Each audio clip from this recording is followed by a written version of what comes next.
Um, sir? I think this is yours. The man turned.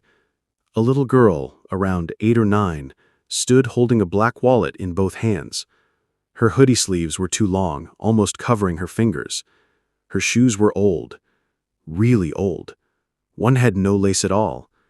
She looked nervous, but her eyes, they were calm, honest.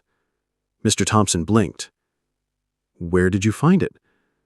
"By your car," she said. "You dropped it, I think. I saw your face on the ID, and it kind of looked like you." He reached for the wallet, flipping it open.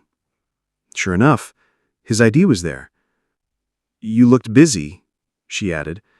"Didn't want to bother you, but people lose stuff all the time."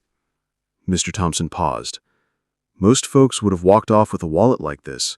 Credit cards, cash, and his entire day would have been ruined. "What's your name?" he asked. "Grace," she said. "I live nearby. Just me and my grandma now." There was something about her voice, not fake sweet, just real. "Thank you, Grace. That was very kind of you." She smiled, nodded, and turned to leave. He was about to put the wallet in his pocket, but something felt off. One side of the wallet felt puffier than usual.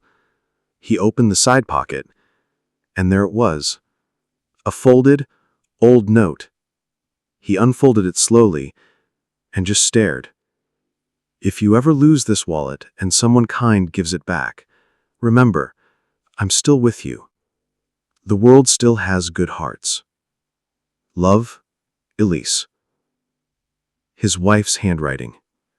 He hadn't seen it in, almost 10 years? She had passed away after her cancer treatment. 6 months after she secretly put that note in his wallet. He forgot it was even there, until today. That little girl had no idea, but she just brought a part of his heart back. He looked up. Grace was almost at the street corner. "Grace!" he called out. She stopped. He walked over to her and crouched down. "You didn't just give me a wallet," he said quietly. "You gave me something more. Something I thought was gone." She tilted her head. "The note?" He nodded, trying to smile through tears.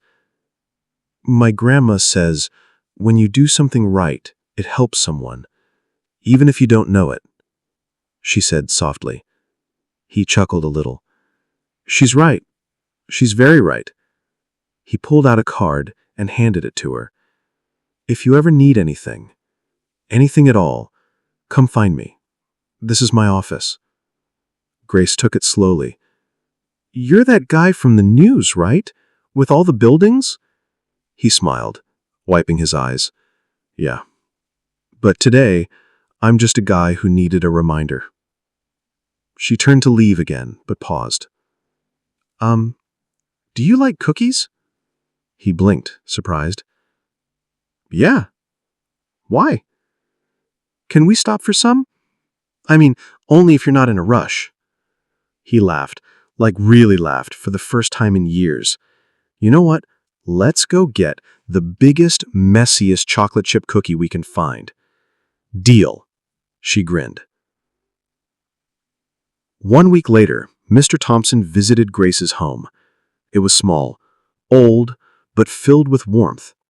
Her grandma greeted him kindly, even though she looked weak. A few days later, he made sure she got treatment. A few weeks later, he moved them into a better place. But more than all of that, Grace gave him something he didn't even know he still needed. Hope. You know, someone once told me it's the smallest acts that change people, and honestly, I didn't believe it until I heard the story. This wasn't some big, dramatic thing. Just a kid being honest, returning a wallet. But inside that wallet was a whole world of memories. And maybe, just maybe, kindness isn't small at all. Anyway, if this story touched you like it did me, share it with someone, because the world needs more stories like Grace's.